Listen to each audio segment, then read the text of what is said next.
Corona virus से संक्रमण से निपटने के लिए केंद्र सरकार ने नई रणनीति तैयार की है। केंद्र सरकार के स्वास्थ्य मंत्रालय ने राज्यों को निर्देश दिया कि कोरोना की जांच के लिए ईएनटी और पोस्ट ग्रेजुएट रेजिडेंट डॉक्टर्स के जरिए भी सैंपल कलेक्शन करवा सकते हैं। माना यह जा रहा है कि ड्यूटी पर मौजूद डॉक्टरों पर काम के बढ़ते दबाव को कुछ कम करने के लिए ऐसी रणनीति तैयार की गई है। तो ये बड़ी खबर इस वक्त की। दरअसल जो दबाव इस वक्त डॉक्टरों पर पड़ रहा है उसी के मद्देनजर कई कदम उठाते हुए भी अब सरकार नजर आ रही है। कोरोना वायरस के संक्रमण से निपटने के लिए केंद्र सरकार ने ये नई रणनीति तैयार की। केंद्र सरकार के स्वास्थ्य मंत्रालय ने राज्यों को ये निर्देश जारी किया कि कोरोना की जांच के लिए ईएनटी और पोस्ट ग्रेजुएट रेजिडेंट जो डॉक्टर हैं उनके जरिए भी सैंपल कलेक्शन आप करवा सकते हैं। माना यह भी जा रहा है कि ड्यूटी पर मौजूद जो डॉक्टर्स हैं उनके दबाव जो है काम का उसको कम करने के लिए इस तरीके के कदम उठाए जा रहे हैं और ऐसी रणनीतियां बनाई जा रही हैं।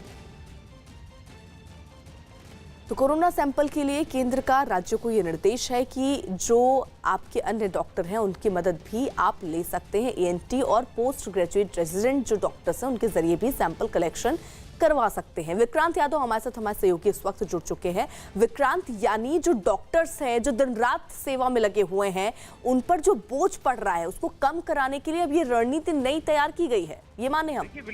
देखिए बिल्कुल राज्यों को ये कहा गया है कि क्योंकि कोरोना एक ऐसा बीमारी है जिसके इलाज में आपने स्पेशलाइज्ड डॉक्टरों को लगाया गया है, लेकिन सैंपल कलेक्शन के काम में क्योंकि अब बड़े पैमाने पर देश के अलग अलग राज्यों में टेस्टिंग होनी है, टेस्टिंग की रफ्तार सभी राज्यों ने लगभग कहा है कि वो अब बढ़ाएंगे, ज्यादा लोगों की टेस्टिंग करेंगे और जो हॉटस्पॉट बने हैं वहां पर एक बड़े पैमाने पर टेस्टिंग सब जगह कराई जाएगी। तो उसमें डॉक्टर्स की कोई कमी ना रहे इसलिए ये एक निर्देश दिया गया है कि जो ईएनटी डॉक्टर्स हैं जिनका इस बीमारी से के इलाज में कोई खास लेना देना नहीं है तो उनकी मदद ली जा सकती है, वो ये काम कर सकते हैं। और इसके अलावा जो पोस्ट ग्रेजुएट डॉक्टर्स हैं उनकी भी मदद इस काम में ली जा सकती है। सरकार का ये जो केंद्र सरकार ने जो कहा है राज्यों को, वो केवल इसी को देखते हुए कहा है कि राज्यों में डॉक्टरों की कमी किसी भी रूप में आड़े ना आए और जो टेस्टिंग को बढ़ाने का काम राज्य सरकारों को करना है वो आसानी से कर सके। जी विक्रांत, अपना नजर बनाए रखिए। मध्य प्रदेश में पिछले 24 घंटों में कोरोना के 100 से ज्यादा मरीज आने के साथ ही राज्य में कोरोना के मरीजों की संख्या बढ़कर 546 पहुंच गई है। वहीं कोरोना से सबसे ज्यादा प्रभावित इंदौर में पिछले 24 घंटों में कोरोना के 49 नए मामले सामने आए। इसके साथ ही इंदौर में कोरोना के मरीजों की संख्या बढ़कर 298 पहुंच गई है। भोपाल में भी एक आईएएस समेत 12 लोग कोरोना पॉजिटिव मिले हैं। भोपाल में कोरोना की मरीजों की संख्या 131 हो चुकी है। मध्य प्रदेश के 22 जिले कोरोना से प्रभावित हैं। राज्य में अब तक कोरोना की वजह से 40 लोगों की मौत हो चुकी है। दिल्ली में कोरोना की रोकथाम के लिए मेहरौली इलाके में सब्जी मंडी को बंद कर दिया गया है। प्रशासन ने मेहरौली में डीटीसी बस टर्मिनल पर सब्जी बेचने का इंतजाम किया। यही नहीं, सोशल डिस्टेंसिंग का पालन करने के लिए वहां बड़े बड़े गोले भी बनाए गए। भीड़ पर ड्रोन कैमरे के जरिए नजर भी रखी जा रही है। तो देखिए किस तरीके से ये गोले बनाए गए हैं और इन्हीं गोलों में लोगों को कहा जा रहा है कि वो खड़े रहें एक डिस्टेंस बनाकर, और इसके लिए ज़रूरी कदम भी उठाए जा रहे हैं। नज़र सब पे रखी जा सके इसके लिए ड्रोन की सहायता ली जा रही है। ड्रोन के माध्यम से लोगों पर नज़र रखी जा रही है। कहीं पर भी अगर लोग सोशल डिस्टेंसिंग का पालन नहीं कर रहे हैं तो ये पुलिस वाले जाकर उनके बीच उनको समझाते हुए भी नजर आए कि आप सोशल डिस्टेंसिंग का ख्याल रखें क्योंकि ये बहुत ज़रूरी है। फिलहाल यूपी के अलीगढ़ में गांव में झारखंड से बारात लेकर आया एक परिवार शादी के बाद वहीं फंस गया। 22 मार्च को लॉकडाउन का ऐलान होने के बाद दुल्हन की विदाई नहीं हो सकी और बारातियों को गांव में ही रुकना पड़ा। अब 18 दिन बीत चुके हैं और बाराती घर लौटने का इंतजार कर रहे हैं। बारातियों ने प्रशासन से उन्हें उनके घर भेजने की अपील की। लोग यहाँ 21 को रात को पहुँचे हैं, अपने बेटे की बारात लेकर आए थे। जी हाँ। यहाँ रुक कैसे गए आप? रुक गए हैं कि कोरोना के बारे में हम लोग फंस गए। आप ही की शादी है? हाँ, हमारी शादी। तो कितनी तारीख की शादी थी? शादी 22 तारीख को थी। तो विदा क्यों नहीं हो पाई यहाँ से? ये कोरोना की वजह से जो लॉकडाउन शुरू हो गया तो जो है जिस वजह से विदा, जबकि हमारा सारा रिजर्वेशन टिकट था। वही खाने पीने की तो परेशानी नहीं है, एक टाइम का प्रशासन व्यवस्था कर रहे हैं, बाकी हमारे ससुर जी सुबह शाम देख रहे हैं। राजस्थान के चुरू में पुलिस एक तरफ लॉकडाउन का सख्ती से पालन कराने में जुटी है, वहीं काम के बीच में वक्त निकालकर एसपी तेजस्विनी गौतम सड़कों पर घूमने वाले आवारा जानवरों को खाने पीने का इंतजाम भी कर रही हैं। एसपी ने रात के वक्त सड़कों पर घूम रहे जानवरों को खाना खिलाया, जबकि वो रोजाना रात के वक्त अपने परिवार के साथ निकलती हैं। रोज करीब 3000 रोटियां बनवाकर जानवरों को खिलाती हैं।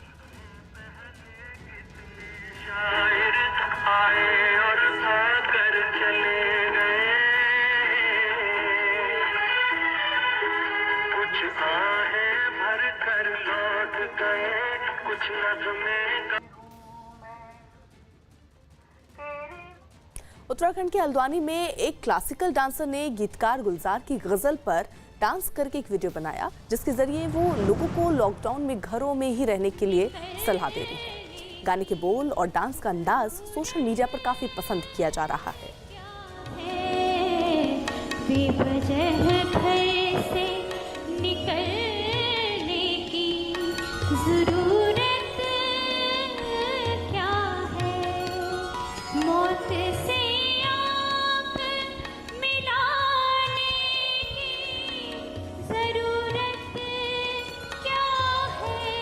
लॉकडाउन के बीच हैदराबाद में फंसे अमेरिकी नागरिकों को विशेष विमान से भेजा जा रहा है। हैदराबाद के इंटरनेशनल एयरपोर्ट से एयर इंडिया के 2 विशेष विमान के जरिए अमेरिकी नागरिकों को भेजा जा रहा है। एक फ्लाइट में 70 जबकि दूसरी फ्लाइट में 96 अमेरिकी नागरिक सवार थे।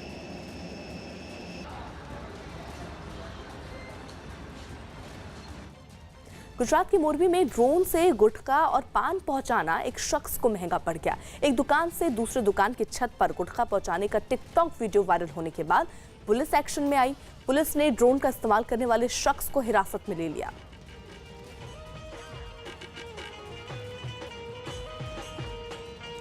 तो ये तस्वीरें जरा आप देखिए, ड्रोन का इस्तेमाल यहाँ पर गुटखा और पान को इस छत से दूसरी छत पे पहुंचाने के लिए किया जा रहा है। और जब ये वीडियो टिकटॉक पर वायरल होता हुआ नजर आया तो पुलिस के संज्ञान में भी आया और पुलिस ने तुरंत कार्रवाई करते हुए ये जो शख्स जो ड्रोन उड़ा रहा था उसे फिलहाल गिरफ्तार हिरासत में लिया है और उससे पूछताछ भी करते हुए नजर आ रहे हैं।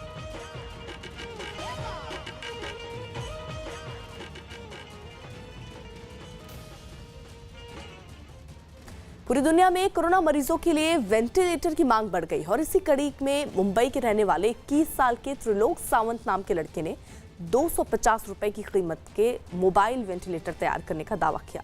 त्रिलोक के मुताबिक ये जो वेंटिलेटर है वो किसी भी मरीज को दिया जा सकता है। Trilok electrical, telecom, communication engineering की पढ़ाई कर रहे हैं। तो 250 रुपए में ही ये वेंटिलेटर उपलब्ध कराने की बात त्रिलोक के द्वारा कही जा रही है। त्रिलोक का मानना है कि ऐसे वक्त पर जहां कई अस्पतालों में वेंटिलेटर की ज़रूरत है, कोरोना पेशेंट्स को जिनका टेस्ट हो रहा है, सांस लेने में उन्हें दिक्कत हो रही है, तो ऐसे में ये वेंटिलेटर का इस्तेमाल उनके लिए भी किया जा सकता है। और उन्होंने ये कहा कि ये बेहद सस्ता है, मात्र 250 रुपये में ये वेंटिलेटर बना है।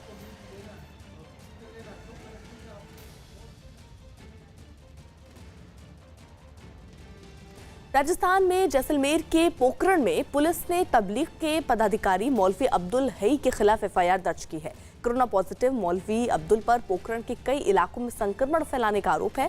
बताया जा रहा है कि अब्दुल मरकज में शामिल हुए लोगों के संपर्क में था और 17 मार्च को पोखरण लौटा था। दिल्ली के मरकज से लौटे तबलीग की जमात के जो लोग पोखरण आए थे वो भी 23 से 26 मार्च तक यहाँ मदरसे में मौलवी के पास रुके थे।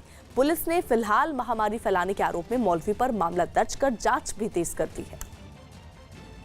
इनकी मूवमेंट जो थी वो ज़िले से काफ़ी बाहर जगहों में थी, स्पेशली देवबंद, यूपी, टोंक, चुरू और बीकानेर जैसी मूवमेंट इनकी थी। और सर्वे टीम 2 बार जाने के बावजूद भी इन्होंने इस चीज़ का खुलासा नहीं किया। अगर किया होता तो टीम इसको आइसोलेट कर लेती और मे बी ये चीज़ आगे नहीं होती जो हुआ। और लॉकडाउन की इन्होंने पालना नहीं की और सर्वे टीम को ये जानकारी नहीं दी कि ये बाहर गए थे। इनको मद्देनज़र रखते हुए और जो निज़ामुद्दीन से लोग आए थे इनके साथ बड़ली में मस्जिद में साथ में रुके थे, इसको मद्देनज़र में रखते हुए हमने बड़ली को तो सील किया ही है और इनके खिलाफ मुकदमा दर्ज किया है। पंजाब के पटियाला में लॉकडाउन के दौरान पुलिस पर हमला हुआ। गश्त के दौरान पुलिस वालों ने जब एक मोटरसाइकिल सवार को रोका और उससे नियमों का पालन करने को कहा तो पुलिस से उलझ गया। आरोप है कि कुछ देर बाद वो अपने साथियों को लेकर आया और पुलिस पार्टी पर हमला किया, जिसमें एक पुलिसकर्मी घायल हो गया।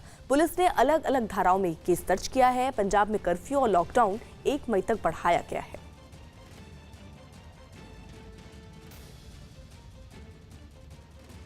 लॉकडाउन बढ़ाए जाने की खबरों के बीच पीएम मोदी ने सभी मंत्रियों को निर्देश दिया कि वो सोमवार से अपने मंत्रालयों में जाकर काम संभाल लें। साथ ही संयुक्त सचिव और उससे ऊपर के अधिकारियों को भी मंत्रालयों में जाकर काम शुरू करने को कहा गया है, जबकि इसके अलावा जो भी अधिकारी या कर्मचारी हैं वो रोटेशनल ड्यूटी करेंगे और इस दौरान सभी को मास्क और सोशल डिस्टेंसिंग का पालन करना होगा। देश भर में ज्यादातर लोग जहां लॉकडाउन का पालन कर रहे हैं, वहीं कई लोग कई जगह लॉकडाउन तोड़ते हुए भी नजर आ रहे हैं। पंजाब के संगरूर में एक बुजुर्ग को मास्क पहनने के लिए कहने पर लोगों ने पुलिस पर हमला कर दिया। दरअसल पंजाब सरकार ने 30 अप्रैल तक लॉकडाउन बढ़ाने के साथ मास्क पहनने को भी जरूरी कर दिया है। हमले के दौरान एक सब इंस्पेक्टर को चोट आई, जबकि पुलिस ने 3 लोगों पर केस दर्ज किया है। पंजाब के संगरूर की तस्वीर जरा देखिए आप, किस तरीके से लॉकडाउन का पालन कराना और उसके बाद लोग उससे नाराज होकर पुलिस पर ही हमला कर रहे हैं। एक सब इंस्पेक्टर जो कि इसमें घायल हुए हैं, हालांकि केस दर्ज हुआ है, आगे की कार्रवाई होगी। लेकिन ऐसे वक्त पर जब ये पुलिस वाले आपके लिए ही सड़कों पर दिन रात मुस्तैद हैं और उसमें भी आप पुलिस वालों को ही पीटेंगे, तो इस जंग में हम कैसे जीत हासिल कर पाएंगे, ये बात भी देशवासियों को समझनी होगी।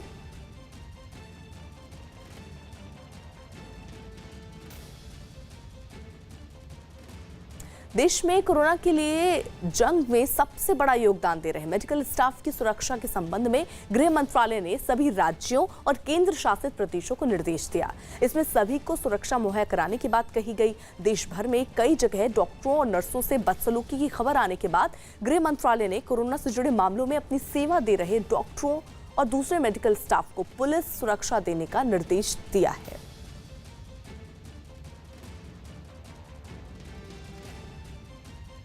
मेघालय की सरकार ने कोरोना से जंग के बीच मदद की एक मिसाल पेश की है। मेघालय के विधानसभा अध्यक्ष ने ऐलान ये किया कि राज्य के सभी विधायक अपने वेतन का 10% हिस्सा अगले 1 साल मुख्यमंत्री राहत कोष में देंगे। विधायक की राशि कोरोना से लड़ने के लिए दान करेंगे।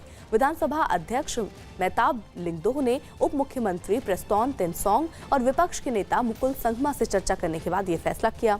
विधानसभा अध्यक्ष ने इस फैसले के अलावा कोरोना से लड़ने के लिए सरकार की तरफ से उठाए जा रहे जो कदम है उसके बारे में भी चर्चा की।